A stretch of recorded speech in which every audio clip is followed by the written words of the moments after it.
One of the things that we realized after recent events, especially distance source events in California, is the need for better understanding of what the true tsunami flood potential is from particular tsunamis. So I'm going to be talking about two new tools that we're developing in the state of California based on feedback we've gotten from our emergency managers. One is a tool to better estimate that flood potential based not only on the forecast amplitude, but storm and tides, the error in modeling and run-up, and that's where the word faster comes from. And then also develop secondary products for evacuation based on what this run-up potential would be at each location. Next slide. A lot of this work is being done and funded through the National Tsunami Hazard Mitigation Program with feedback from other states also. When we think about emergency management, the key element for emergency managers for tsunamis is time. This separates it from other types of hazards like earthquakes. You can actually plan ahead during the event to do something, to tailor your response.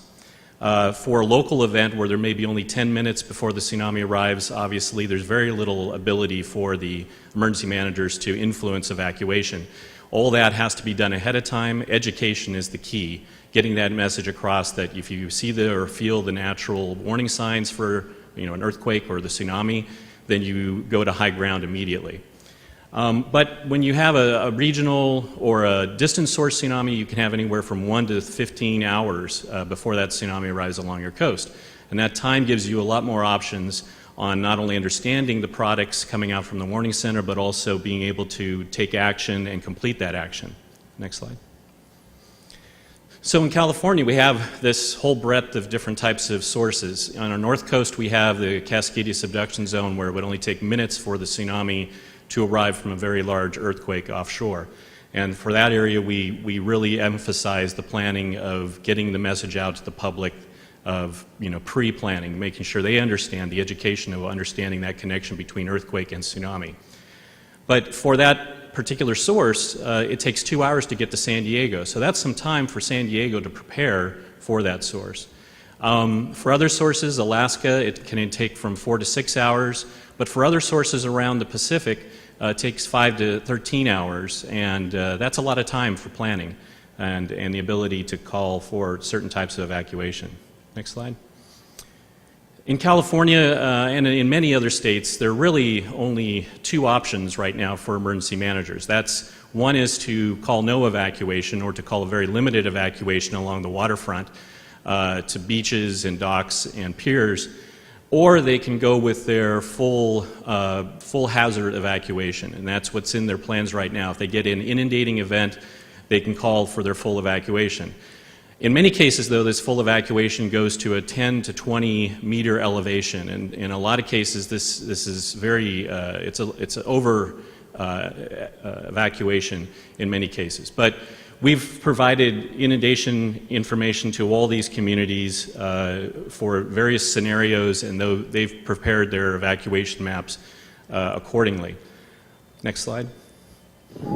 Oh, I thought that the voice might be turned down on that, but apologize for the cuss words there. But it does give you the dramatic part of what people were seeing, at least in our state. And this is nothing compared to what happened in Japan, but this is a video from Santa Cruz where we had...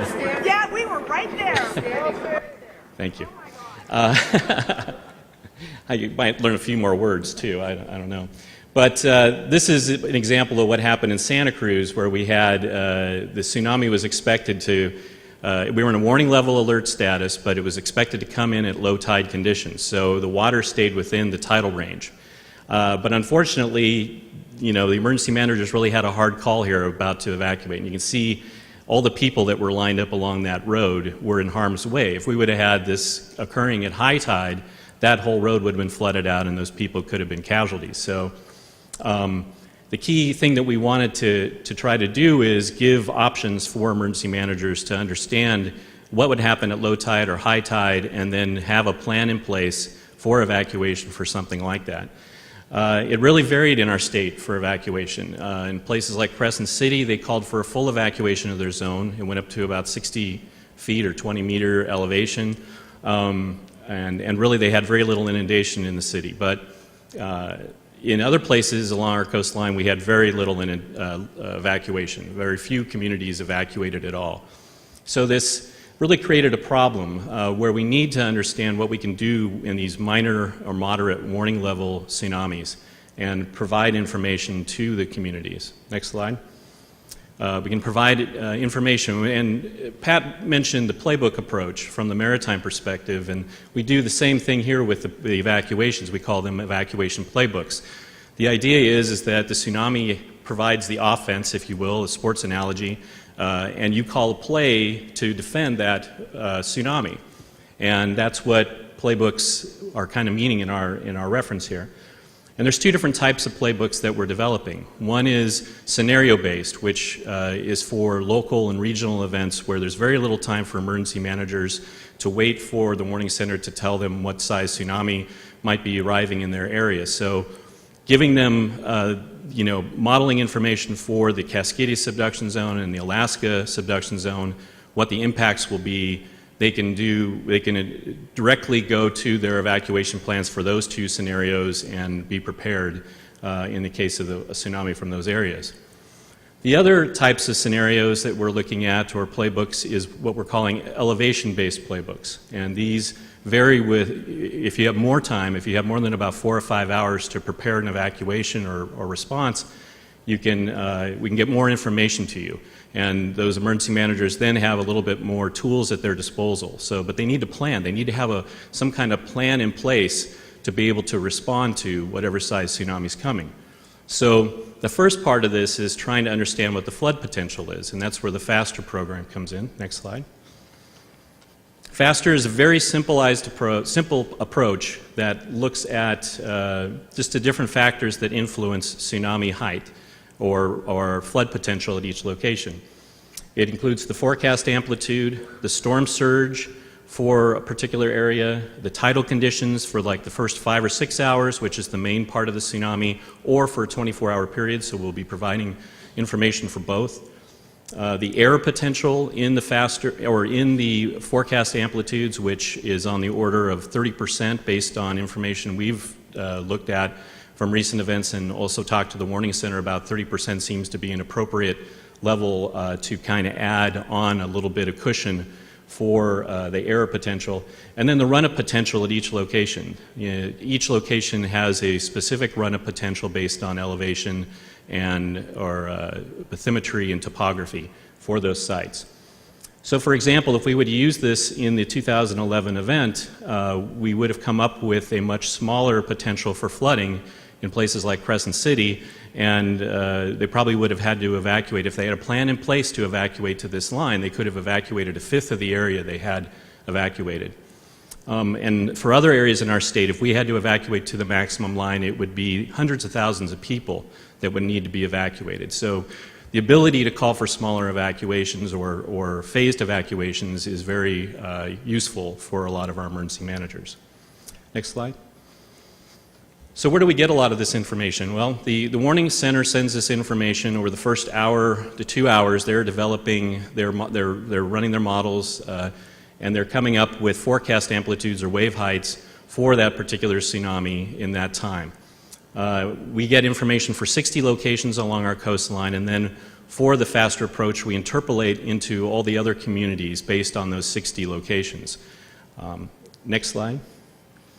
We then integrate the tidal and storm and any other anomalous conditions that may influence flooding based on the forecast coming from the warning centers, or the Weather Service, the Weather Service offices. And we have 4 in our state, and we're working very closely with each one of our Weather Service offices to be able to get this information from models such as the ET surge that tells you what the influence will be from these various other attributes. So this gets added into the program for the FASTER approach. Next slide. The run-up potential is pre-calculated. We have the sets of modeling that we've done for the worst-case scenarios. So we take that information, the offshore wave height and the run-up potential at each location, and determine what that run-up potential is for each community, and integrate that into the FASTER approach also. Next slide. So I know this is difficult to see, but if we would have had this available for the 2011 tsunami, we would have been able to give a much more tailored response, at least areas that needed to be evacuated and really focused on for certain communities. And so the ones that didn't call for evacuation could have called a partial evacuation to a certain level.